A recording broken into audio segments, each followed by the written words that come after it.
जय हिंद प्यारे साथियों, कैसे हैं आप सभी। उम्मीद है प्यारे साथियों आप सभी बहुत ही बेहतर होंगे। आप सभी की तैयारियां भी बहुत ही अच्छे से चल रही होगी। मेरे प्यारे साथियों, अभी हमने मध्य प्रदेश लोक सेवा आयोग के एग्जाम के लिए हमने एक महत्वपूर्ण चैप्टर को कंप्लीट किया। जी हाँ, यूनिट 10 को, जहां मध्य प्रदेश की जनजातियां और कला संस्कृतियां आपको देखने को मिलती है, उसे हमने बहुत ही अच्छे तरीके से पढ़ लिया। साथियों, हम इसी प्रकार कुछ और भी टॉपिक ला रहे हैं जो आपके एग्जाम के दृष्टिकोण से बहुत ही महत्वपूर्ण है।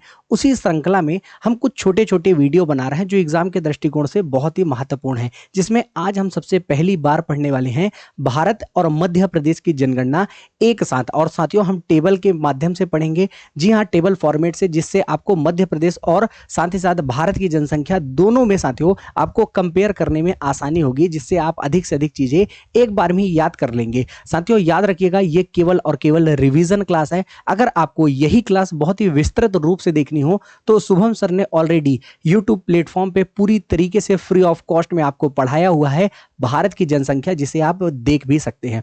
चलिए साथियों, बिना समय व्यर्थ किए हुए हम देखते हैं मध्य प्रदेश और भारत की जनगणना के अनुसार क्या जनसंख्या में क्या क्या परिवर्तन आपको देखने को मिलते हैं। तो ये पॉपुलेशन की क्लास है, पॉपुलेशन सेंसस। और साथियों याद रखिएगा, ये जो सेंसस की क्लास है वर्ष 2011 की जनगणना के अनुसार है, क्योंकि लास्ट टाइम सेंसस 2011 में हुआ था। क्योंकि आगे आने वाला सेंसस 2027 का होने वाला है, जो डिजिटल रूप से होने वाला है, इसके बारे में भी हम अध्ययन करेंगे। बहरहाल अगर बात की जाए वर्ष 2011 के अनुसार हम देख रहे हैं, तो भारत में अगर बात की जाए, भारत का क्षेत्रफल सबसे पहले हम देखते हैं। भारत का क्षेत्रफल कितना है, तो देखिए भारत का क्षेत्रफल है 3287,263। जी हाँ, इसे इसी प्रकार याद रखिएगा, 3287,263। और याद रखिएगा 3287,263 ये पूरे विश्व का आपको देखने को मिलता है केवल और केवल 2.4%। कितना है साथियों, 2.4%। और अगर बात की जाए तो भारत सातवां देश है। भारत क्षेत्रफल के अनुसार विश्व का सातवां बड़ा देश है, याद रखिएगा,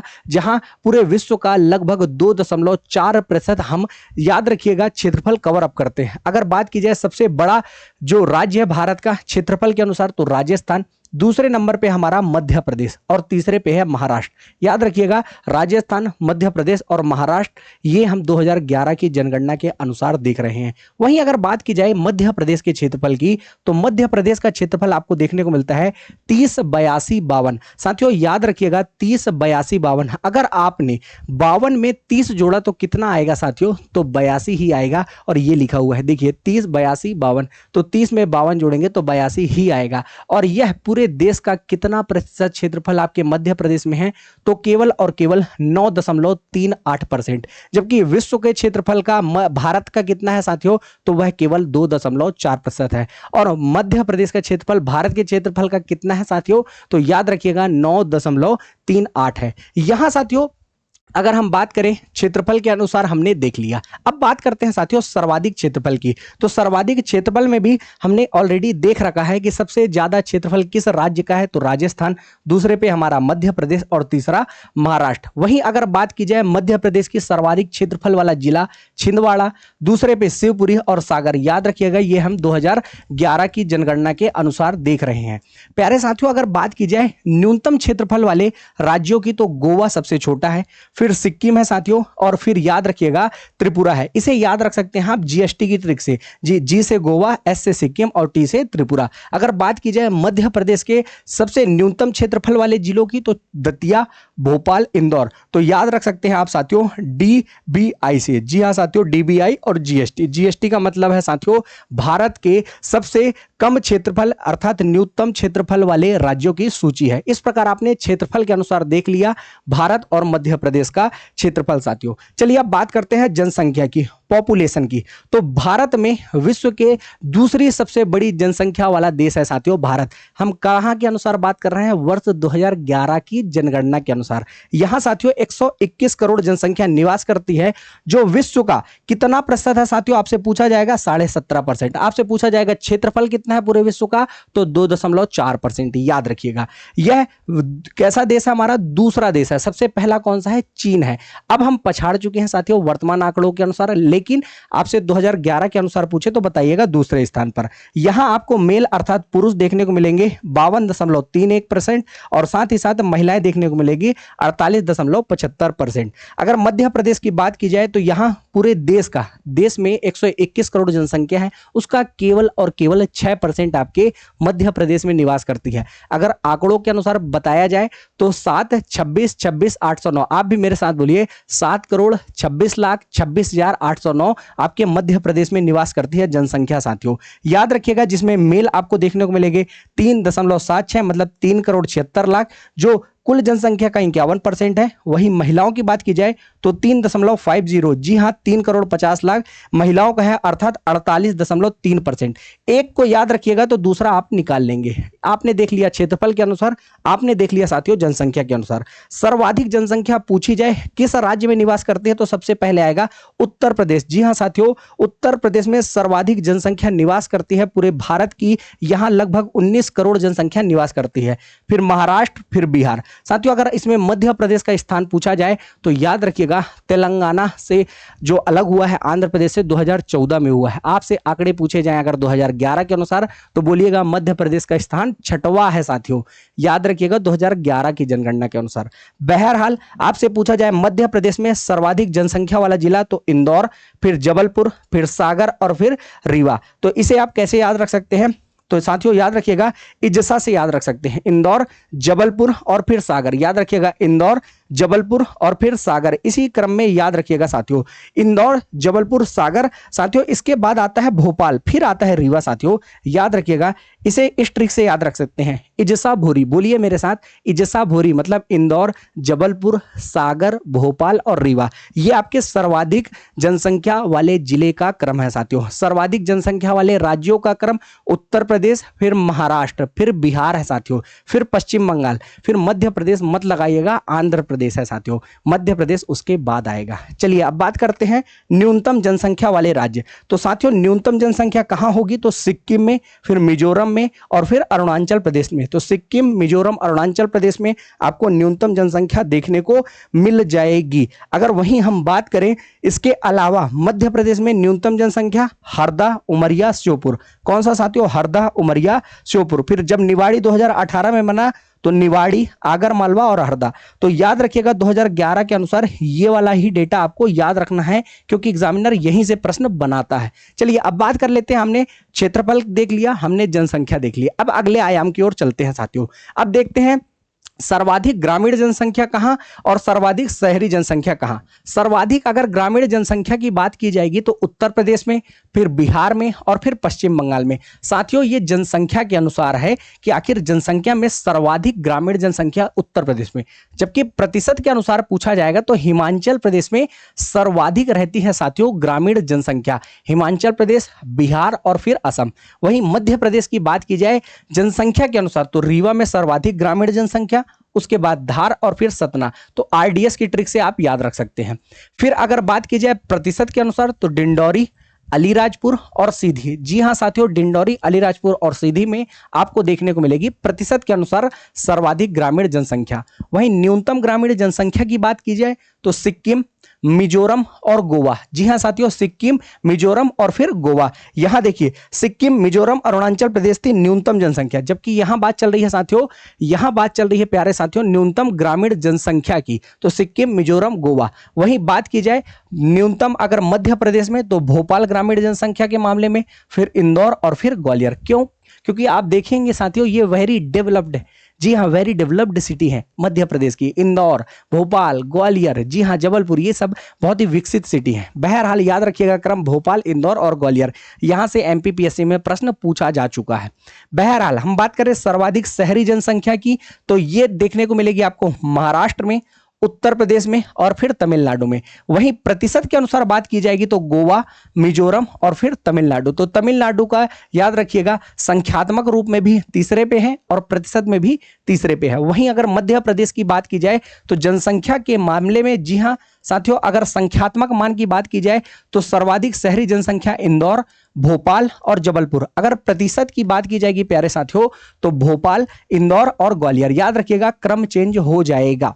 वहीं अगर बात की जाए न्यूनतम शहरी जनसंख्या की तो न्यूनतम शहरी आपको देखने को मिलेगी सिक्किम में। साथियों याद रखिएगा न्यूनतम ग्रामीण भी आपको सिक्किम में देखने को मिलेगी, मतलब न्यूनतम शहरी भी यही देखने को मिल रही है। फिर अरुणाचल प्रदेश और फिर नागालैंड। अगर वहीं मध्य प्रदेश की बात की जाए तो डिंडौरी में न्यूनतम शहरी जनसंख्या, अलीराजपुर और फिर साथियों याद रखिएगा सीधी आता है आपका। जी हां, तीनों को याद रखिएगा, डिंडौरी, अलीराजपुर और सीधी। ये आप डायरेक्ट इससे भी रिलेट कर सकते हैं। इस प्रकार आपको जनसंख्या के पूरे आंकड़े निश्चित रूप से क्लियर हुए होंगे। साथियों क्षेत्रफल में हमने देखा भारत का क्षेत्रफल था 32,87,263, 2.4% था, जो विश्व का 7वां सबसे बड़ा देश आपको देखने को मिलता है भारत। मध्य प्रदेश की बात की जाए तो क्षेत्रफल के मामले में मध्य प्रदेश का क्षेत्रफल है साथियों 30,82,52। साथियों यहां बात कर रहे हैं 2011 की जनगणना के अनुसार। याद रखिएगा मध्य प्रदेश दूसरा सबसे बड़ा राज्य है क्षेत्रफल के अनुसार। जनसंख्या की बात की जाए तो मध्य प्रदेश में आपको देखने को मिलेगी 7,26,26,809।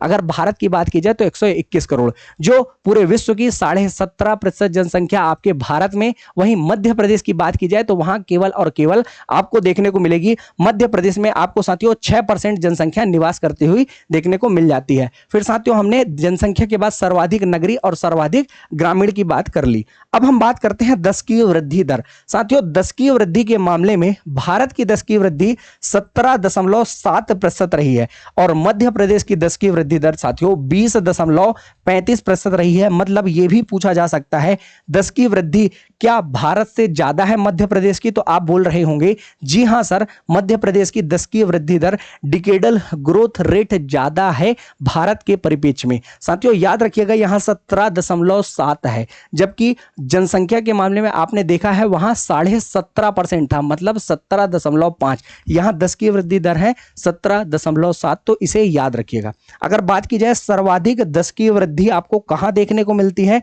तो याद रखिएगा उस स्थान का नाम है मेघालय, फिर अरुणाचल प्रदेश और बिहार। मेघालय की अगर प्रतिशत वाइज पूछा जाए तो बताइएगा।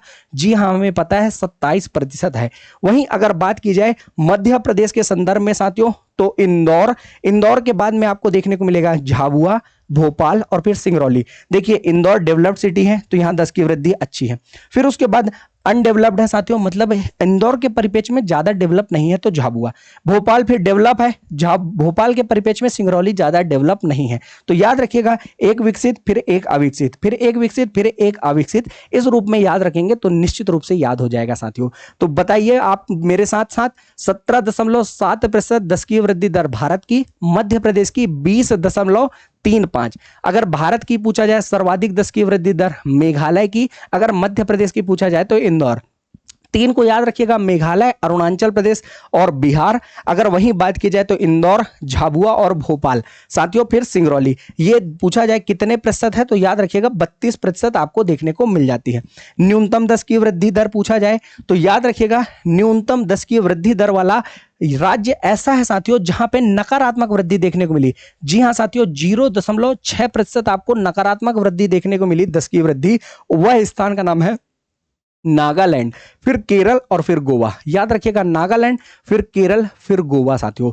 एनकेजी से याद रखिएगा, एनकेजी से आपको याद हो जाएगा साथियों एनकेजी। देखिए निमोनिक्स इसलिए बनाए जाते हैं जिससे आपको चीजें आसानी से याद हो जाए। अगर बात की जाए मध्य प्रदेश की न्यूनतम 10 की वृद्धि दर तो अनूपपुर, बैतूल, छिंदवाड़ा। तो बोलिए मेरे साथ ABC बोलते हैं ना आप, ABC, फिर आता है डी, तो ABC बोलिए। तो ए से अनूपपुर, बी से बैतूल और सी से छिंदवाड़ा। तो न्यूनतम 10 की वृद्धि दर याद रखिएगा ABC। अगर आपको याद ना हो रहा हो तो इस प्रकार याद रखिएगा, नितिन सर अनूपपुर के हैं तो 10 की वृद्धि दर अनूपपुर की सबसे कम है साथियों, अनूपपुर, फिर बी से बैतूल और फिर सी से छिंदवाड़ा। इस प्रकार भी आप याद रख सकते हैं प्यारे साथियों। याद रखिएगा A, B और फिर C। तो प्यारे साथियों इस प्रकार आप याद रखिएगा। तो आपने देख लिया क्षेत्रफल, आपने जनसंख्या देख ली, सर्वाधिक नगरीय, सर्वाधिक ग्रामीण, न्यूनतम नगरीय, न्यूनतम ग्रामीण। साथियों आपने 10 की जनसंख्या वृद्धि दर देख ली साथियों, 10 की वृद्धि दर भी आपने जान ली। साथियों अब चलते हैं हम जनघनत्व की ओर। जी हाँ, अगर बात की जाए भारत का जनसंख्या घनत्व आपको क्या देखने को मिलता है, जन घनत्व क्या देखने को मिलता है, पॉपुलेशन डेंसिटी, तो 382 वर्ग किलोमीटर। जी हाँ साथियों 382 व्यक्ति प्रति वर्ग किलोमीटर में आपको देखने देखने को मिलते हैं ये आपको भारत का है। वहीं 236 प्रति व्यक्ति वर्ग किलोमीटर में आपको देखने को मिलते हैं, जी हाँ यह मध्य प्रदेश का है। अगर बात की जाए सर्वाधिक जनघनत्व हाईएस्ट आपको देखने को मिलेगी पॉपुलेशन डेंसिटी, तो बिहार में जी हाँ 1175 व्यक्ति आपको देखने को मिलेंगे प्रति वर्ग किलोमीटर में। जी हाँ साथियों याद रखिएगा, बिहार, फिर पश्चिम बंगाल और फिर केरल, बिहार, बंगाल और फिर केरल, तो BBK से याद रखिएगा साथियों, बिहार, बंगाल और फिर केरल से याद रखना है आपको। वहीं मध्य प्रदेश की बात की जाए तो 855 व्यक्ति प्रति वर्ग किलोमीटर में देखने को मिलेंगे भोपाल में, फिर इंदौर, फिर जबलपुर, फिर ग्वालियर साथियों। 855 के बाद 840 है इंदौर का, तो याद रखिएगा भोपाल के बाद इंदौर, फिर जबलपुर, फिर ग्वालियर। याद रखिएगा चौथा व्यक्ति भूल जाता है ग्वालियर को, यहां उज्जैन लगा देता है, तो उज्जैन नहीं है, यहां ग्वालियर है। तो भोपाल, इंदौर, फिर याद रखिएगा साथियों जबलपुर और फिर ग्वालियर है साथियों। इन चारों को क्रम से याद रखिएगा। वहीं भारत का बिहार, बंगाल और केरल, बिहार, बंगाल और केरल। वहीं न्यूनतम जनघनत्व की अगर बात की जाए प्यारे साथियों, तो न्यूनतम जनघनत्व आपको देखने को मिलेगा अरुणाचल प्रदेश, मिजोरम, सिक्किम, मणिपुर। तो अरुणाचल प्रदेश का आपको 17 देखने को मिलेगा, मिजोरम का आपको 52 देखने को मिलेगा। मेरे साथ बोलिए, अरुणाचल, अरुणाचल के बाद मिजोरम, फिर सिक्किम और फिर मणिपुर साथियों याद रखिएगा। अगर वहीं मध्य प्रदेश की बात की जाए तो डिंडौरी, डिंडौरी के बाद श्योपुर, पन्ना, फिर रायसेन साथियों। तो डिंडौरी में 94 व्यक्ति प्रति वर्ग किलोमीटर में देखने को मिलेंगे, तो डिंडौरी में न्यूनतम जनघनत्व है। वहीं अधिकतम जनघनत्व भोपाल। अगर बात की जाए सर्वाधिक जनघनत्व भारत का, तो बिहार। अगर मध्य प्रदेश की बात की जाए तो याद रखिएगा कौन सा था, भोपाल। अगर बात की जाए भारत की न्यूनतम जनसंख्या घनत्व कहां है, तो अरुणाचल प्रदेश। अगर मध्य प्रदेश की बात की जाए तो डिंडौरी। इस प्रकार से याद रखिएगा, कंपेयर करते हुए चलिएगा साथियों। अगला आयाम है लिंगानुपात, सेक्स रेशियो। तो अगर बात की जाए प्रति 1000 महिलाओं, 1000 पुरुषों में कितनी महिलाएं, तो याद रखिएगा भारत का लिंगानुपात सेक्स रेशियो 943 है, 943। अगर वहीं मध्य प्रदेश की बात की जाए तो 931। तो एग्जामिनर पूछ सकता है क्या मध्य प्रदेश का लिंगानुपात भारत के लिंगानुपात से कम है, तो आप बोलेंगे जी हां सर कम है।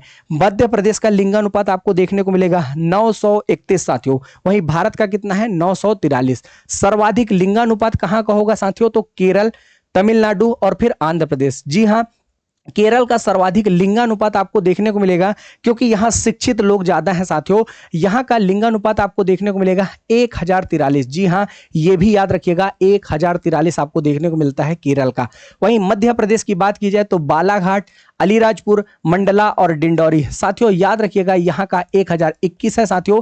ये एग्जामिनर आपसे पूछता है। फिर अगर बात की जाए तो 1012 आपको अलीराजपुर, मंडला की बात की जाए तो 1008 देखने को मिलेगा। वहीं डिंडौरी की बात की जाए तो 1002 देखने को मिलेगा। मतलब चारों के चारों जगह के लिंगानुपात आपको 1000 से अधिक देखने को मिलते हैं। इसे याद रखिएगा, BAMD। जी हाँ साथियों, बम्ड से याद रखिएगा, बम्ड की ट्रिक है हमारी लिंगानुपात वाली। जी हाँ सेक्स रेशियो की बालाघाट, अलीराजपुर, मंडला, डिंडौरी। तो मंडल कैसे बनेगा, 1008 लोगों का मंडल बनेगा, तो इसे तीसरे में याद रखिएगा साथियों। तो सर्वाधिक लिंगानुपात भारत का केरल में है। अगर मध्य प्रदेश की बात की जाए तो बालाघाट में है। भारत का लिंगानुपात आपको 943 और मध्य प्रदेश का 931 साथियों। अगर न्यूनतम लिंगानुपात की बात की जाए तो हरियाणा, जम्मू कश्मीर और सिक्किम। याद रखिएगा ये जो डाटा है वर्ष 2011 की जनगणना के अनुसार ही चल रहे हैं। हरियाणा, जम्मू कश्मीर, फिर सिक्किम। अगर न्यूनतम की बात की जाए मध्य प्रदेश का लिंगानुपात किस जिले का, तो भिंड, मुरैना, ग्वालियर, दतिया। मतलब मध्य प्रदेश के उत्तरी जिलों का लिंगानुपात आपको सबसे कम देखने को मिलेगा। यही साथियों यहां भी देखिए, हरियाणा भारत का उत्तरी जिला ही है साथियों। जी हां दिल्ली के थोड़ा नीचे आ जाइए, आपको हरियाणा ही देखने को मिलेगा और हरियाणा का लिंगानुपात आपको कम देखने को मिल रहा है। यहां का लिंगानुपात 879 है साथियों। याद रखिएगा 879 आपको हरियाणा का लिंगानुपात देखने को मिल जाता है। वहीं 837 आपको देखने को मिलेगा भिंड का लिंगानुपात। याद रखिएगा भिंड का लिंगानुपात कितना है प्यारे साथियों, तो 837 है। सर्वाधिक लिंगानुपात केरल का भारत में। अगर मध्य प्रदेश की बात की जाए तो बालाघाट। न्यूनतम लिंगानुपात हरियाणा, मध्य प्रदेश की बात की जाए तो भिंड। कितना है भारत का, तो याद रखिएगा 943, मध्य प्रदेश का 931। अगर बाल लिंगानुपात या शिशु लिंगानुपात की बात की जाए तो भारत का है 919 और मध्य प्रदेश का है 918। मतलब मध्य प्रदेश का लिंगानुपात भी कम है और शिशु लिंगानुपात भी कम है। शिशु लिंगानुपात 1 कम है, जबकि अगर बात की जाए नॉर्मल लिंगानुपात की कितना कम है तो 12 कम है साथियों। अगर न्यूनतम लिंगानुपात की बात की जाए तो मध्य प्रदेश का सबसे पहले सर्वाधिक देखते हैं फिर न्यूनतम, तो सर्वाधिक लिंगानुपात अरुणाचल प्रदेश, मिजोरम और साथियों फिर देखने को मिलेगा मेघालय। याद रखिएगा ये शिशु लिंगानुपात है। वहीं अगर मध्य प्रदेश की बात की जाए तो यहां डाटा थोड़ा सा परिवर्तित है साथियों। देखिए अलीराजपुर पहले पे आ गया जो लास्ट पे था, और बालाघाट लास्ट में चला गया जो शुरू में था, लेकिन मंडला की पोजीशन बिल्कुल वही की वही है साथियों। याद रखिएगा मंडला की पोजीशन वही है, और फिर आ गया डिंडौरी। अलीराजपुर जस्ट दूसरे में था, तो ये कहां आ गया साथियों पहले पे। तो अलीराजपुर, डिंडौरी, मंडला, फिर बालाघाट साथियों याद रखिएगा। जबकि आपको देखने को मिलता है सर्वाधिक शिशु लिंगानुपात अरुणाचल प्रदेश, मिजोरम, मेघालय।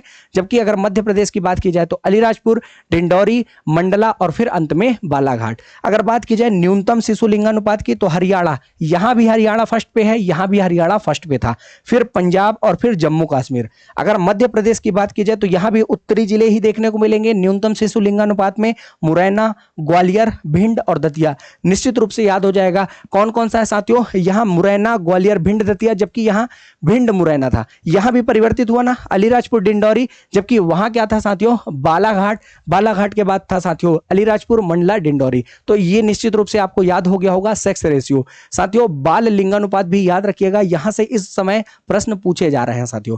चलिए अगले आयाम की ओर चलते हैं। अगला आयाम है साथियों लिटरेसी। जी हां साथियों लिटरेसी याद रखिएगा। अगर सबसे पहले हम बात की जाए भारत की लिटरेसी तो कई डाटा में 73%, और साथियों याद रखिएगा कई डाटा में आपको देखने को मिलता है 74.01%। जी हाँ दोनों डाटा याद रखिएगा, कई बार ये दोनों डाटा देखने को मिलते हैं। अगर बात की जाए मेल लिटरेसी रेट तो मेल लिटरेसी रेट आपको ज्यादा देखने को मिलेगी।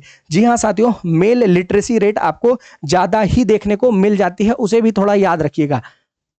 तो साथियों याद रखिएगा मेल लिटरेसी रेट आपको देखने को मिलेगी 80.9%। जी हाँ 80.9%, और फीमेल लिटरेसी रेट 64.4%। जी हाँ 64.4%। अगर बात की जाए मध्य प्रदेश की साक्षरता दर कितनी है तो 69.32। जी हाँ 69.3, इसे याद रखिएगा, ये आपको मध्य प्रदेश की लिटरेसी रेट देखने को मिल जाती है। वहीं अगर बात की जाए मेल लिटरेसी रेट 78.7%, वही अगर फीमेल की बात की जाए तो 59.2%। तो भारत की कितनी 74, मध्य प्रदेश की कितनी 69। जी हाँ 74 और 69। अगर बात की जाए भारत में पुरुषों की साक्षरता कितनी तो 80, अगर मध्य प्रदेश में पुरुषों की साक्षरता तो 78। अगर बात की जाए भारत की महिलाओं की साक्षरता तो 64, अगर महिलाओं की साक्षरता मध्य प्रदेश में तो 59, थोड़ा सा कम है यहां याद रखिएगा। साथियों अगर बात की जाए सर्वाधिक साक्षरता की तो साथियों यहां पे आपको लिंगानुपात भी सबसे ज्यादा देखने को मिला था केरल में, और लिटरेसी भी यही देखने को मिलेगी। जी हां उसके बाद याद रखिएगा मिजोरम, फिर गोवा और फिर त्रिपुरा। तो याद रखिएगा साथियों KMG। जी हां साथियों KMG से याद रखिएगा केरल, मिजोरम और फिर गोवा, फिर त्रिपुरा। साथियों अगर मध्य प्रदेश की बात की जाए तो जबलपुर, फिर इंदौर और फिर भोपाल। जी हां जबलपुर, इंदौर और भोपाल। साथियों ये कई बार प्रश्न पूछा जाता है कि बालाघाट का नंबर किस क्रमांक पे आता है तो चौथे नंबर पे आता है बालाघाट, इसे याद रखिएगा। साथियों अगर न्यूनतम साक्षरता की बात की जाए तो बिहार आपको देखने को मिलेगा न्यूनतम साक्षरता साक्षर राज्य, फिर अरुणाचल प्रदेश और फिर राजस्थान। वहीं मध्य प्रदेश आपको देखने को मिलेगा कौन कौन से जिले, अलीराजपुर में लिटरेसी सबसे कम है, फिर झाबुआ में और फिर बड़वानी में। साथियों याद रखिएगा अलीराजपुर, झाबुआ, फिर बड़वानी। सर्वाधिक पुरुष साक्षरता देखिए सर्वाधिक साक्षर केरल, सर्वाधिक साक्षर में मध्य प्रदेश का जबलपुर। अगर न्यूनतम साक्षर में भारत का तो बिहार, न्यूनतम साक्षर में मध्य प्रदेश का अलीराजपुर। सर्वाधिक पुरुष साक्षर में केरल, सर्वाधिक पुरुष साक्षर केरल। अगर मध्य प्रदेश की बात की जाए सर्वाधिक पुरुष साक्षर इंदौर के, याद रखिएगा। साथियों अगर बात की जाए न्यूनतम पुरुष साक्षर तो याद रखिएगा यहां भी बिहार है, आपको ओवरऑल में भी बिहार ही देखने को मिलेगा साथियों, याद रखिएगा न्यूनतम साक्षर में। वहीं अगर बात की जाए साथियों न्यूनतम साक्षर में मध्य प्रदेश का तो अलीराजपुर, यहां भी अलीराजपुर देखने को मिला था। पूरे भारत का सबसे कम पढ़ा लिखा जिला भी अलीराजपुर है, इसे भी याद रखिएगा। साथियों अगर महिलाओं की बात की जाए सर्वाधिक महिला साक्षर भी केरल की, तो देखिए ओवरऑल भी केरल, फिर उसके बाद पुरुष साक्षर में भी केरल, और साथियों याद रखिएगा महिलाओं में भी केरल टॉप पे है। वहीं मध्य प्रदेश की बात की जाए तो मध्य प्रदेश में भोपाल की महिलाएं ज्यादा पढ़ी लिखी हैं, फिर जबलपुर की, फिर इंदौर की और फिर बालाघाट की। साथियों यहां भी आपको सेम ही क्रम देखने को मिलता है। है, बस ये परिवर्तित हो गया था पुरुष साक्षरता में। पुरुष साक्षरता में इंदौर आ जाता है, जबकि महिला साक्षरता में भोपाल आ जाता है प्यारे साथियों। साथियों ये आपने देख लिया लिटरेसी का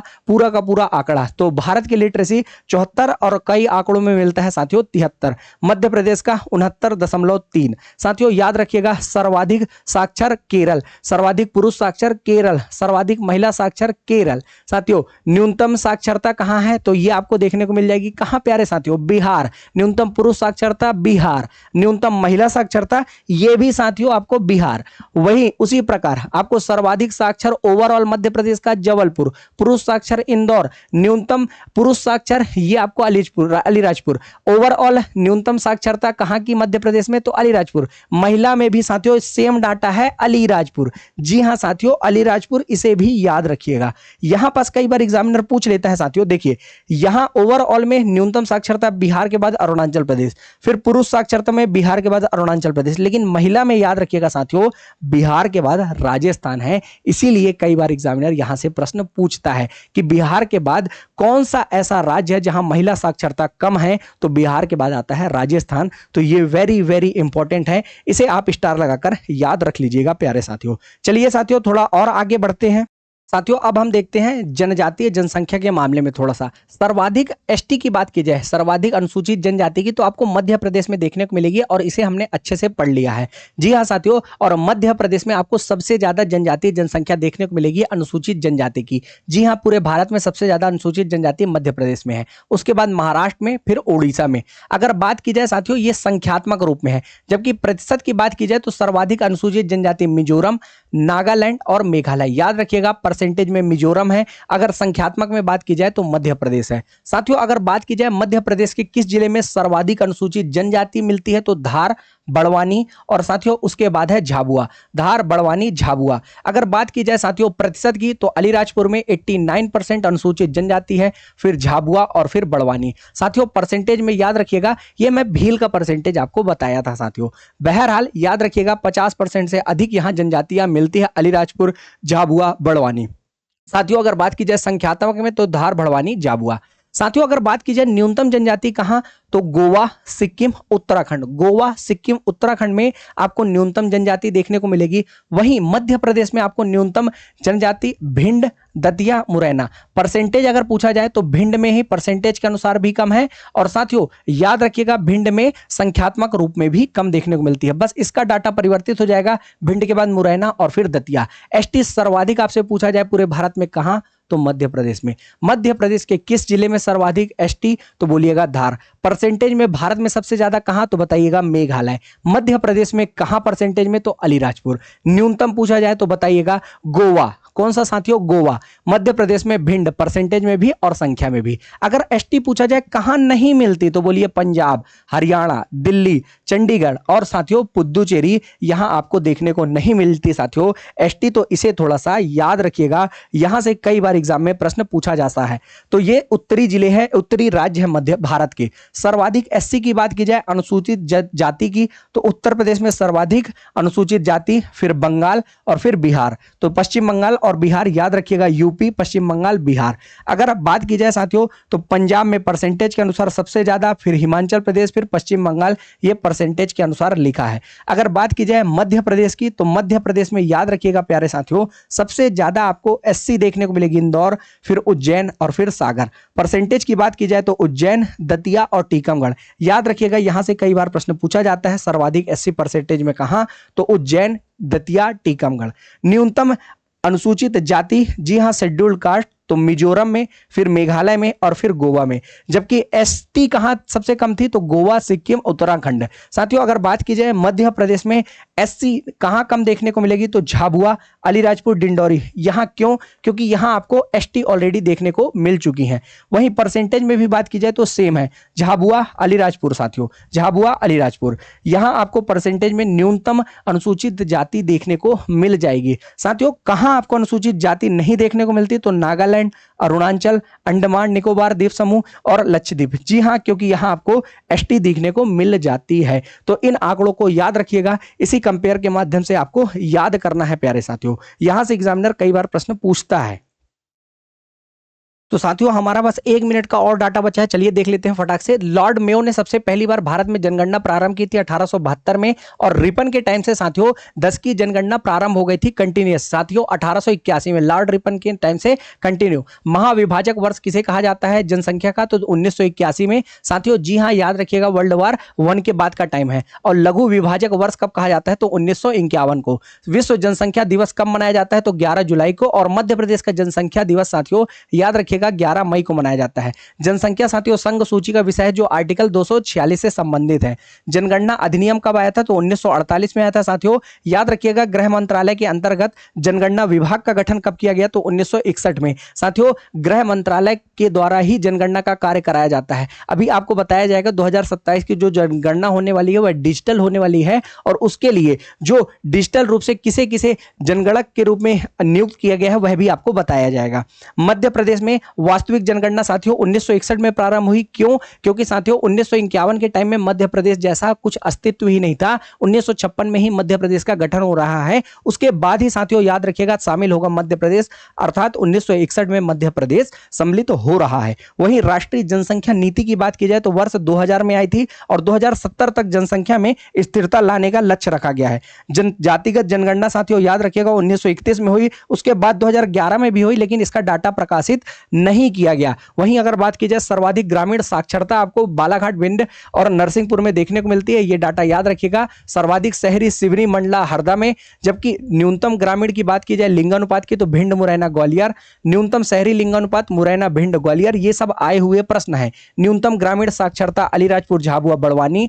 अगर बात की जाए न्यूनतम शहरी साक्षरता तो श्योपुर, टीकमगढ़ और सिंगरौली में। वहीं मध्य प्रदेश की कार्यशील जनसंख्या कितनी है पूछा जाए तो बताइएगा 43.5% है, 43.5%। सर्वाधिक कार्यशील जनसंख्या कहां की है, तो डिंडौरी की है। अगर पूछा जाए न्यूनतम कार्यशील कहां की है, तो भिंड की है साथियों।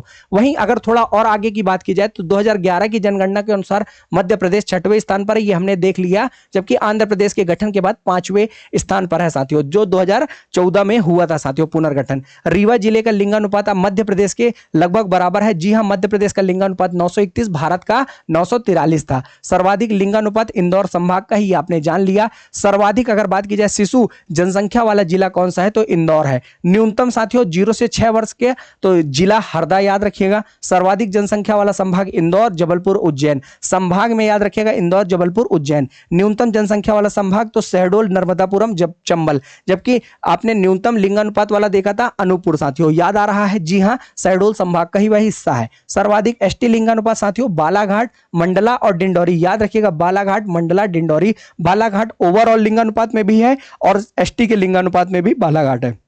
न्यूनतम एसटी लिंगानुपात साथियों भिंड, मुरैना और फिर ग्वालियर साथियों। अगर सर्वाधिक ग्रामीण लिंगानुपात की बात की जाए तो यहां भी बालाघाट पहले पे है, फिर मंडला, अलीराजपुर और फिर डिंडौरी। वहीं शहरी सर्वाधिक शहरी लिंगानुपात की बात की जाए तो यहां भी बालाघाट पहले पे है साथियों, अलीराजपुर दूसरे पे और मंडला तीसरे पे। 2027 की जो जनगणना है साथियों उसके ब्रांड एम्बेसडर घोषित किए गए हैं साथियों सुदर्शन पटनायक। साथियों यह पद्म पुरस्कार विजेता हैं, भारत का 4th सिविलियन अवार्ड इन्हें मिला है, और पद्म की श्रेणी में तीसरा महत्वपूर्ण अवार्ड जिसे पद्मश्री के नाम से जाना जाता है यह इन्हें मिल चुका है। जी हाँ साथियों, इनका नाम है सुदर्शन पटनायक। यह रेत में बहुत ही शानदार आकृति बनाते हैं। गृह मंत्रालय के द्वारा इन्हें ब्रांड एम्बेसडर के रूप में घोषित किया गया है। साथियों यह भारत की 16वें क्रम की जनगणना है, मतलब 2011 की जो जनगणना थी वह किस क्रम की थी, वह 15वीं क्रम की थी। अगर बात की जाए साथियों यह आजादी के बाद 8वीं जनगणना देखने को मिलेगी 2027 की। अगर 2011 की बात की जाए तो वह किस क्रम की थी, तो 7वीं क्रम की जनगणना आपको देखने को मिल चुकी है, आपको बता दिया गया है। यह पहली जनगणना है साथियों जो पूरी तरह से डिजिटल जनगणना के रूप में जानी जा रही है। साथियों 2027 की जनगणना स्वतंत्रता के बाद 8वीं है, याद रखिएगा कुल 16वीं, कुल क्रम में याद रखिएगा 16वीं है। इसके जनगणना आयुक्त कौन है, मृत्युंजय कुमार नारायण साथियों, MKN याद रखिएगा, मृत्युंजय कुमार नारायण। पूर्णतः डिजिटल जनगणना। शुभंकर इसका ये देखिए एक लड़का और एक लड़की देखने को मिल रहे होंगे। अगर बात की जाए जो पुरुष है उसका नाम है प्रगणक, और जो महिला है जी हाँ साथियों, ये पुरुष आपको देखने को मिल रहा है जी, ये पुरुष प्रगणक है, इसका नाम है विकास। जी हाँ, यह विकास करेगा। और ये जो महिला प्रगणक है साथियों, इसका नाम है प्रगति। तो विकास और प्रगति कौन कौन है? यह वी है और ये प्रगति है। जी हाँ, विकास और प्रगति ये जनगणना के लिए याद रखिएगा, प्रगणक के रूप में इनकी साथियों याद रखिएगा। इनॉग्रेट किया किसने? तो ये गृह मंत्रालय के कौन प्रमुख है साथियों? जी हाँ, गृह मंत्री हैं आपके, सहकारिता भी मंत्री यही है, अमित शाह जी। तो इस प्रकार आपको निश्चित रूप से पूरी की पूरी जनगणना के डाटे क्लियर हो गए होंगे साथियों। यह हमने कंपेयर के माध्यम से पढ़ा। एग्जाम के दृष्टिकोण से यहां से निश्चित रूप से प्रश्न बनने की संभावना है। मिलेंगे नेक्स्ट क्लास में। जय हिंद, जय भारत।